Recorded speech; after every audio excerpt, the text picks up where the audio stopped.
Sir बिल्कुल नहीं सोच रही है सर, बिल्कुल हमारे ऊपर, हम लोग के ऊपर शिक्षा मित्र होने देशों को बिल्कुल ध्यान ही नहीं दे रही है सर। बताइए हम 9,000 में क्या करें? दवा करें कि बच्चों को पढ़ाएं लिखाएं, कि उनका लालन पोषण करे, कि उनका पेट भरे? सर क्या क्या करें आप बताइए। सरकार हम लोग के ऊपर इतना अन्याय क्यों कर रही है सर? लोग को टेट देना पड़ेगा, जो लोग टेट नहीं दिए उसके बारे में क्या कहेंगे आप? उसके बारे में सर, जो इंटर जो किया हुआ है वो कैसे देगा? जो इंटर पर ही, जिनका जो इंटर बेसिस पे बीटीसी करके जो सर्विस करने आया है, तो वो टेट का परीक्षा कैसे देगा? सर उसमें तमाम विरोधाभास है। जैसे इंटरमीडिएट पर मैडम है और टेट के लिए कम से कम बीए होना चाहिए, तो वो भी है। और फिर भूतलक्षी कोई कानून है जिसे आज पैदा हुआ और लागू हो जाए बहुत पहले से, तो यह तो समझ लीजिए कि हास्यास्पद है। नमस्कार, मैं संजय पांडे और आप देख रहे हैं समाज की बात। और आज मैं जो प्राइमरी विद्यालय हैं, मिडिल विद्यालय हैं, और इन पर मैं जो अपनी वीडियो बना रहा था, हमने कहा कि भाई कहीं कहीं विद्यालय मर्ज किए गए हैं, कहीं विद्यार्थियों की संख्या बिल्कुल ना के बराबर है, तो कहीं कहीं थोड़ी बहुत है। लेकिन आज मैं एक ऐसे विद्यालय पर गया था जहां पर अच्छी खासी संख्या थी, और फिर बाजार का विद्यालय था, लेकिन उसके बाद भी संख्या करीब करीब, जो वहाँ के स्टाफ बता रहे थे, जो वहाँ के शिक्षक लोग बता रहे थे, उनका कहना था कि प्राइमरी में 160 से ज़्यादा बच्चे थे, और फिर मिडिल में भी 90 के ऊपर उनके पास बच्चे थे। मैं गया, देखा क्लास वगैरह बड़े कायदे से चल रहा था, शिक्षक भी मेहनत कर रहे थे, बच्चे भी थे। तो उनका कहना था कि हम मेहनत कर रहे हैं, और जब भी हम लोग जा जाके बच्चों से, उनके अभिभावकों से संपर्क करते हैं, बच्चों को लेके आते हैं, और बड़ा अच्छा लगा हमको, क्योंकि स्मार्ट क्लास वगैरह भी उन्होंने खोल करके हमको दिखाया और बताने लगे। लेकिन उसमें जो सबसे बड़ी एक बात सामने निकल करके आई, एक अनुदेशक हमसे मिली, बड़ा शिक्षा मित्र अनुदेशक, इनका दर्द अपने जगह तो अलग अलग है, लेकिन अनुदेशक से जब बात हुई मेरी, तो अजीब सा लगा हमको। ऐसा लग रहा था जैसे अपनी व्यथा बताते बताते कहीं अनुदेशक रो न दे। मेरा मन भी काफी द्रवित हो गया। वाकई सरकार क्या कर रही है, बात समझ में नहीं आ रही। आखिर 9,000 10,000 रुपए पर कैसे वो अपनी जिंदगी बिताएंगे? उनका कहना, उनके बाल बच्चे हैं, दुनिया भर के खर्चे हैं। तो आखिर सरकार, पता नहीं क्यों बार बार ये होता है कि सरकार कुछ करने जा रही है, कुछ करने जा रही है, तो कौन सा बदला उनसे सरकार ले रही है? ये बात बिल्कुल समझ से परे है। अब देखिएगा, मैं वीडियो दिखाऊंगा। अनुदेशिका है। आप भी अनुदेशिका जी। वही दर्द आपका भी होगा? जी सर, वही दर्द हमारा भी है। 4 बच्चे हैं सर, पति पत्नी है, इतना बड़ा खर्च है सर, महंगाई इतनी चरम सीमा छू रही है कि 9,000 में सर बताइए क्या होगा? इसमें हारी बीमारी, परेशानी, आना जाना, तेल का खर्चा, 6-7 किलोमीटर से दूर से आना जाना। सरकार बिल्कुल नहीं सोच रही है सर, बिल्कुल हमारे ऊपर, हम लोग के ऊपर शिक्षा मित्र होने देशों को बिल्कुल ध्यान ही नहीं दे रही है सर। बताइए हम 9,000 में क्या करें? दवा करें कि बच्चों को पढ़ाएं लिखाएं, कि उनका लालन पोषण करे, कि उनका पेट भरे? सर क्या क्या करें आप बताइए। सरकार हम लोग के ऊपर इतना अन्याय क्यों कर रही है सर? देखिए, मैं यही कह रहा था कि कुछ जो शिक्षा मित्र और अनुदेशक, उनका जो दर्द है वो यही है। उनको ऐसा लगता है, मैं कई जगह वीडियो में कह चुका हूं, कि क्या सरकार इनसे कोई बदला ले रही है? शायद इनको ऐसा लग रहा होगा कि आखिर हमारे साथ ऐसा क्यों हो रहा है, क्योंकि इतने कम मानदेय में इन लोगों ने, मैं एक पहले वीडियो बनाया था, तो हमने उसमें कहा था कि ये जो अनुदेशक है, जो शिक्षा मित्र हैं, इन्होंने अपना योगदान देकर के बहुत बड़ी गलती की थी। इन्होंने सरकार का बहुत बड़ा काम किया था भाई। जो सहायक अध्यापक जो पढ़ाते थे, उनके बराबर शिक्षा में इनका योगदान था, लेकिन उस समय सरकार इनको यूज की और अब थ्रो कर रही है। तो उस पर क्या कहेंगे आप? जी सर, हम तो यही कह रहे हैं, हम लोग को शिक्षक मत बनाइए ना, लेकिन हम लोग को सामान्य कार्य और सामान्य वेतन तो दीजिए, जिससे हमारा घर परिवार सही से चल सके, हमारे बच्चे भी अच्छे बढ़िया से पढ़ सके अच्छे से सर। दवा दर्पण भी सर, हम लोग भी अपना बढ़िया से इलाज करा सके अच्छे हॉस्पिटल में। इलाज के तो सरकार ने कहा था कि कैशलेस व्यवस्था वगैरह लेकर आई सब। तो सर सिर्फ सरकार बोल रही है सर, सरकार हाँ चलता ही रहे। अगर एक्सपायर हो जाए, आदमी बीमार है, और कैशलेस की व्यवस्था कब तक होगी क्या पता है? अभी तो कैश लागू नहीं हुआ है सर जी ना, अभी तो लागू नहीं हुआ है अभी, अच्छा अभी लागू नहीं अभी हुआ। लागू नहीं। सरकार देखिए सर, शिक्षक दिवस सरकार 2000 सरकार शिक्षा मित्र लोगों का 10,000 किए, हम लोग का सर 9,000 किए, और क्या 17,000 कर देंगे जो 2017 में 17,000 हो जाएगा सर। अपने मुंह से सरकार बोली, कोर्ट में सर कोर्ट का फैसला सरकार मान नहीं रही है, सुप्रीम कोर्ट का फैसला सरकार मान नहीं रही है। यहाँ तक कौन सी ऐसी सरकार होगी सर जो अनुदेशक जो 9,000 पाने वाले हैं मानदेय पर, उनको 9,000 वेतन मिल रहा है, और कौन सी अच्छी सरकार होगी कि उस अनुदेशकों से सरकार लड़ रही है। कितने अनुदेशक आत्महत्या कर चुके, कितने शिक्षा मित्र सर आत्महत्या कर लिए। अगर सरकार को हम लोग का मानदेय नहीं बढ़ाना है, हम लोग के साथ कुछ करना नहीं है सर, तो हम लोग को इसे अच्छा निकाल क्यों नहीं देती है? निकाल दे, हम लोग को बाहर कर दे, फिर हम अपना जीवन क्या जैसे यापन करेंगे। हम लोग को ये तो नहीं रहेगा ना कि हम लोग का आज होगा कल होगा, आज होगा कल होगा, ये तो नहीं भरोसा रहेगा ना सर। बिल्कुल इनका कहना है कि भरोसे पर इस जिंदगी काट रहे हैं, और इसी भरोसे पर हमने कहा भी था अपने वीडियो में कि वो भरोसा ही इनके लिए एक तरह से जहर बन गया, क्योंकि इनको यही भरोसा था कि कल जाकर के हम भी सरकारी टीचर हो जाएंगे, और हुआ भी था। इसके पहले प्राइमरी में जो शिक्षा मित्र वगैरह थे उनकी नियुक्ति भी हुई थी, लेकिन फिर उनको हटा दिया गया। और इनकी जो सारी समस्याएं हैं, मैं माननीय मंत्री जी, माननीय मुख्यमंत्री जी सभी को अवगत कराना चाहूँगा।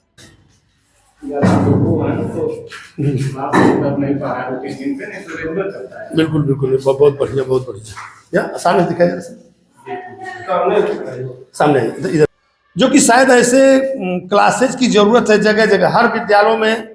क्योंकि अगर बच्चे, आपको कहीं ना कहीं प्राइवेट विद्यालयों से अगर कंपटीशन में रहना है तो इस तरह की व्यवस्था, देखिए ये सूखा कचरा, गीला कचरा बिल्कुल बच्चों से शायद, और देखिए आप ये यान वगैरह बिल्कुल बच्चों से जो प्रयोग करके दिखाया गया है। 2 साल से आपके यहाँ बच्चों की संख्या भी अच्छी है? हाँ अच्छी है सर जी। अनुदेशक है, कंप्यूटर अनुदेशक 9,000 पे सर जी। हम लोग इस समय 9,000 मानदेय है, 7,000 पे नियुक्त हुए थे 2013 से ही हम लोग, और सरकार मतलब अभी मानदेय भी हम लोग को नहीं बढ़ा रही है। लेकिन हमको वेतन नहीं मिलता है, बराबर वेतन नहीं मिलता है। हम मेहनत करते हैं, और कई तो ऐसे हैं जो कि काफ़ी उनके पास जो योग्यता होनी चाहिए, टेट, सुपर टेट, इस तरह की जो टेट वगैरह है वो निकाल करके रखे हैं। 9,000 मानदेय है, 9,000 मानदेय में कैसे समझ में नापन होगा सर जी, आप ही समझिए।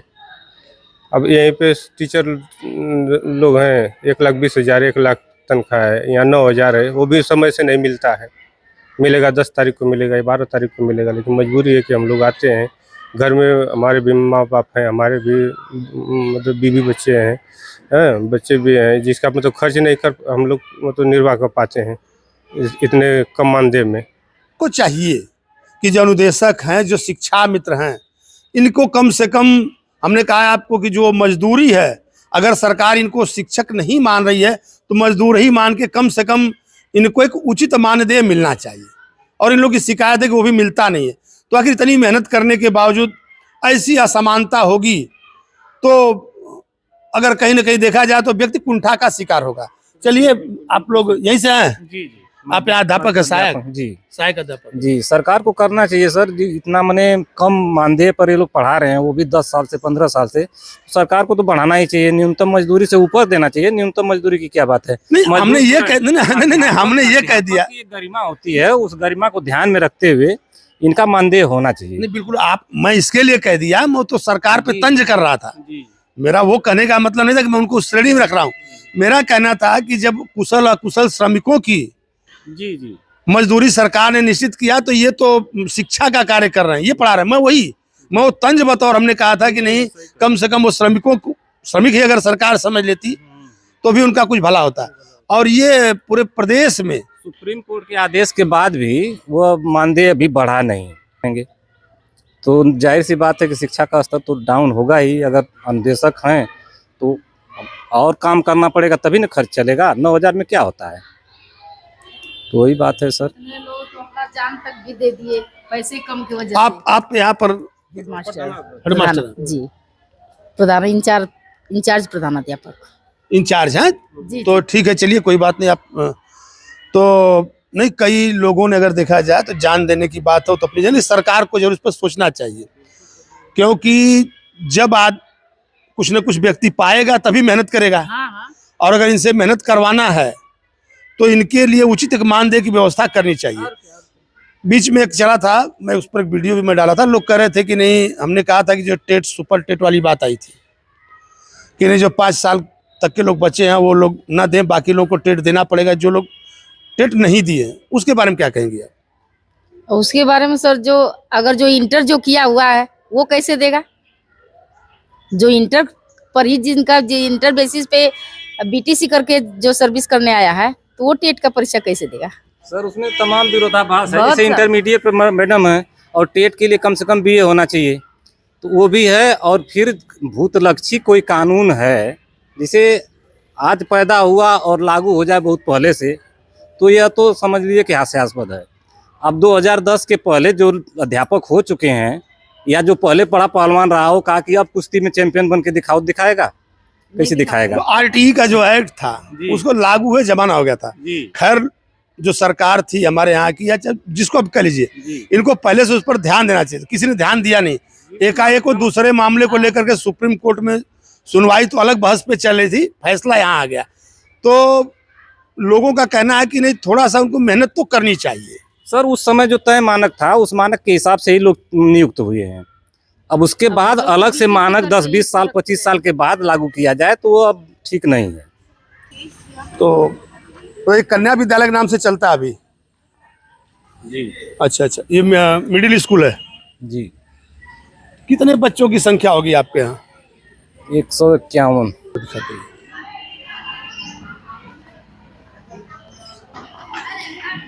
तो कोशिश करते हैं, गांव में घूम करके बताते हैं जा करके कि बच्चे लोगों का नाम हमारे विद्यालय में लिखाइए।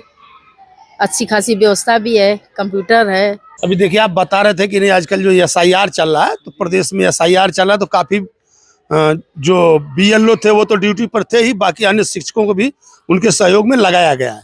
इससे जरूर थोड़ा सा शिक्षा का जो कार्य है वो बाधित हो रहा है। ऐसा नहीं लग रहा है कि सरकारी विद्यालय है, बच्चे पढ़ रहे हैं और इनकी संख्या अच्छी खासी देख करके हमको अच्छा लगा, क्योंकि मैं जहाँ जहाँ भी गया, मैं ज़्यादातर जगहों पर हमको ये देखने को मिला कि नहीं, बच्चों की संख्या बिल्कुल ना के बराबर थी आ रहे हैं। और शायद पूरे प्रदेश को ऐसे विद्यालयों की जरूरत है या ऐसे शिक्षकों की जरूरत है जो लोग मेहनत करें। आप देखिए, बिल्कुल आप देखिए, बच्चे बिल्कुल गुड आफ्टरनून बोल रहा है। ऐसा नहीं लग रहा कोई सरकारी विद्यालय हो। आप लोग बैठ जाइए। तो इस तरह की शिक्षा यही चाहता है हर गार्जियन अपने बच्चे के लिए। ऐसी शिक्षा चाहता है कि हम कहीं पर प्राइमरी विद्यालयों में जो विद्यार्थी हैं उनकी संख्या ना के बराबर थी। लेकिन मैं आज आया था प्राथमिक विद्यालय भीमापार, दिखाइए जरा सा। प्राथमिक विद्यालय भीमापार, क्षेत्र सादात, जनपद गाजीपुर, उत्तर प्रदेश। यहाँ पर काफी कमरे भी बने हुए हैं। जैसे आप देखिए, कक्षा 1, कक्षा 2 और देखिए बिल्कुल बच्चे जो है बैठे हुए हैं। और यहाँ पर जो संख्या है कक्षा 4। तो जो मैं कह रहा था कि नहीं, जगह जगह विद्यालयों पर अगर जो सरकार की कमी थी वो ये थी कि नहीं, जो कमरे वगैरह जितने होने चाहिए, जितने लड़कों को पढ़ने के हिसाब से होने चाहिए उतने थे नहीं। लेकिन मैं कई प्राइमरी विद्यालयों पर घूमा, लेकिन यहाँ पर जो हमको बच्चों की संख्या दिखाई दी वो काबिले तारीफ थी। चाहे यहाँ के जो भी शिक्षक हों, ये उनके लिए भी एक अच्छी खबर है, क्योंकि मैं देख रहा हूँ कि इतने बच्चे तो हमको कहीं दिखाई दिए नहीं। 161। तो आप सुन रहे हैं कि बता रहे हैं कि नहीं, कम से कम 160 के ऊपर बच्चे हैं। अगर देखा जाए तो यह प्राइमरी विद्यालय उदाहरण है, क्योंकि यहाँ पर जो बच्चों की संख्या है वो काफी अच्छी है। तो अगर इसी तरह से सारे शिक्षक ध्यान दें, सभी लोग उस पर ख्याल करें, तो शायद इस तरह से जो संख्या है बच्चों की वो बढ़ाई जा सकती है। और आप देखिए, आप इधर कार्यालय है, ये कार्यालय है, और इसके बाद और ये कक्षा 5 बिल्कुल जिस सिस्टम से होना चाहिए। मैं यही बात कर रहा था अगले दिन कि जो बच्चे बैठते हैं तो आखिर 2 रूम में 5 तक की कक्षाएं किस आधार पर चलाई जाती हैं। जो मैं कहना चाहता था सरकार से कि आखिर ये जो बच्चों की संख्या है, मान लीजिए 2 रूम है और 2 रूम में 5 तक के अगर बच्चे बैठाए जाते हैं तो कौन सी पढ़ाई किस बच्चे को कराई जाएगी। लेकिन यहाँ पर जो हमको देखने में मिला, यहाँ पर जब मैं आया हूँ तो करीब करीब हमको जितने कक्षा 5 तक के अलग अलग कमरे हमको मिले हैं, जो कि एक अच्छी बात है। और यहाँ पर देखिए संख्या भी अच्छी है बच्चों की। और देखिए प्राइमरी विद्यालय अगर इस तरह की व्यवस्था होगी तो तब जा करके कहीं ना कहीं प्राइवेट विद्यालयों से ये विद्यालय टक्कर ले सकते हैं। आप कितना संख्या बता रही थी आप? सर 162 संख्या है। 162 जी। आंगनबाड़ी भी इसमें है क्या? जी आंगनबाड़ी केंद्र भी है, आगे उधर कमरे बने हुए हैं उसके अलग से। उसके लिए आंगनबाड़ी के जी जी। अपने बच्चों को प्राइवेट में भेजना पसंद करते हैं। मैक्सिमम ड्रेस भी है बच्चों के पास, मैक्सिमम ड्रेस वगैरह भी देखिए, आप देख ही रहे होंगे, मैक्सिमम ड्रेस बच्चे पहन के आते हैं लगभग हमारे विद्यालय में। और मतलब उसके लिए प्रोत्साहन भी किया जाता है ड्रेस के लिए। जी नहीं, इसके लिए आप लोग बधाई के पात्र हैं, क्योंकि आपने अच्छी मेहनत की है। मैं कहीं देखा नहीं, मैं जहां भी गया हूं इतने बच्चे हमको कहीं नहीं मिले। और आप भी देख रहे होंगे किस तरह से जो सरकारी विद्यालय बंद होते जा रहे हैं।